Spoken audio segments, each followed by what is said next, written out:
War is the ultimate test of human ingenuity. In conflict, everyday objects are transformed. Ordinary items become tools of survival and combat. The Second World War was a vast laboratory for improvised survival, where resourcefulness was as vital as ammunition. Soldiers and civilians learned to see a bottle as a weapon, a helmet as a tool, and creativity as a form of armor. Today, we'll explore how necessity turned the mundane into the deadly, revealing the secrets of those who fought with what they had. Prepare to see the world around you in a completely different way.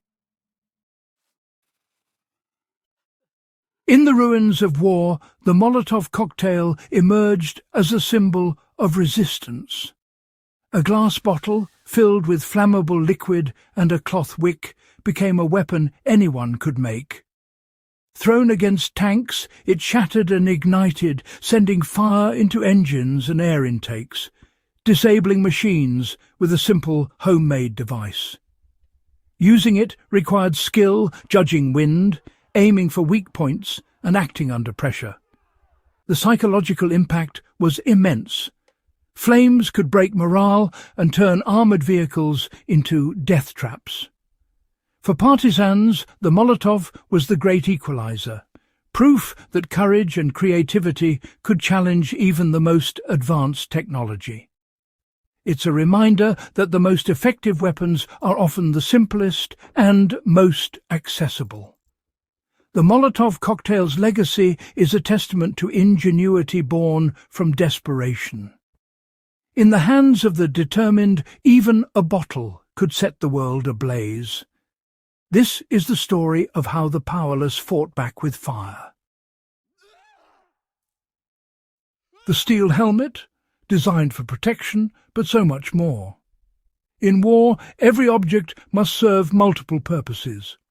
Turned upside down, a helmet becomes a basin for water, a wash bowl, or even a cooking pot. It can carry food, gather wild edibles, or anchor a tripwire trap. Left in the open, it acts as a decoy, drawing enemy fire and revealing positions. In close combat, the helmet itself becomes a weapon, its steel rim delivering blunt force in desperate moments. This mindset, seeing a shield as a tool, a decoy, or a weapon, is the essence of adaptability. The repurposed helmet symbolizes survival. Nothing is just one thing. Every ounce carried must justify itself in many ways. The soldier who mastered this multi-purpose thinking increased their odds of survival. In war, adaptability is as crucial as armor. The entrenching tool, or E-tool, was more than a spade. It dug trenches and foxholes, shelter from chaos. But when needed, it became an axe, a pry bar, a hammer, or even a weapon. In close combat, its short handle and sharp edge made it deadly in tight spaces. Soldiers trained to wield it with precision, turning a tool of survival into a weapon of last resort. The E-tool's value lay in its versatility, adapting to whatever the battlefield demanded. It was a creator of shelter, a breaker of obstacles, and a means of defence.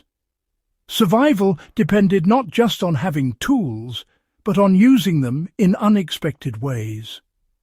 The entrenching tool embodies the principle of adaptability. In war, the most valuable gear is what you can use for anything. Radios and electronics, designed for communication, became weapons in the hands of saboteurs. Batteries and wiring from radios could be reconfigured to detonate explosives, turning a tool of connection into a trigger for destruction. These improvised explosive devices required technical skill and nerves of steel. A radio could be rigged to explode on a certain frequency, or a battery pack could trigger a blast with a pressure plate.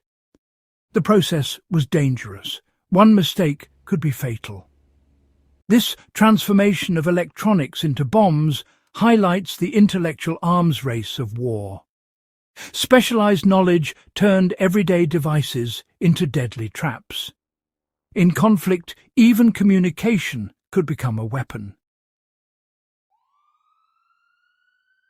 When modern weapons failed, ancient techniques returned.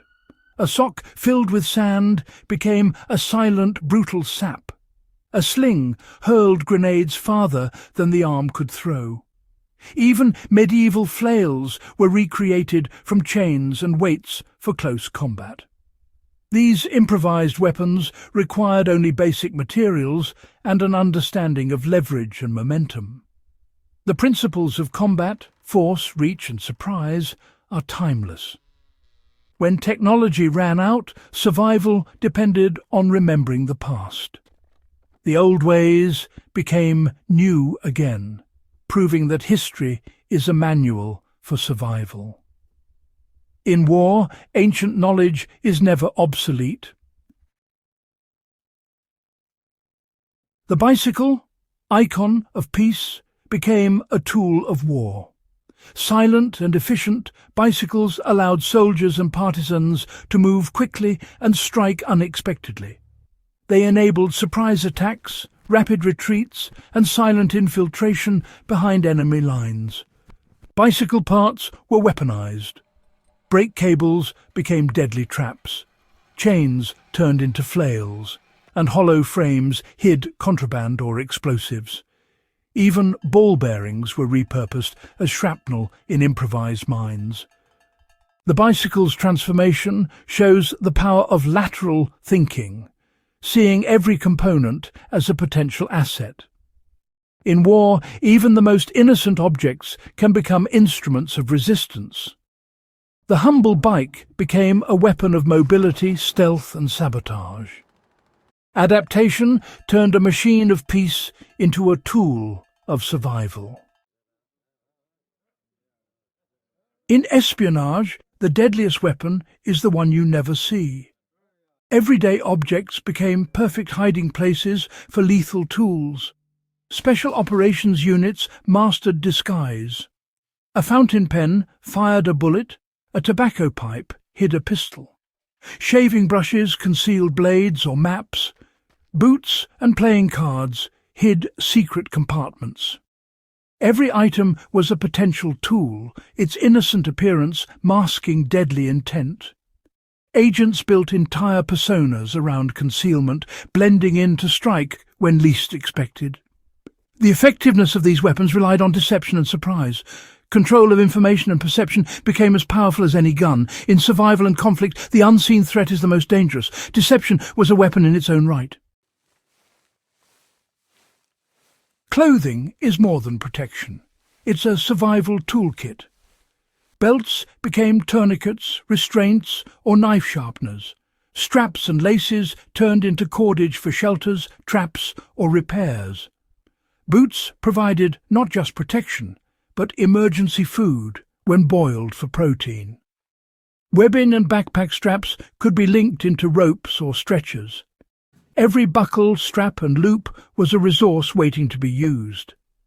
The survival mindset sees apparel as equipment, not just uniform. Adaptation means using what you wear to overcome any challenge. In desperate times, even the clothes on your back can save your life. Resourcefulness starts with what you're wearing. These tactics are more than history. They're lessons in resilience. From Molotov cocktails to hidden blades, each innovation shows the power of creative thinking under pressure. The tools may change, but resourcefulness and adaptability remain vital. Learning to repurpose the mundane is a timeless survival skill. Ingenuity and mindset matter as much as equipment.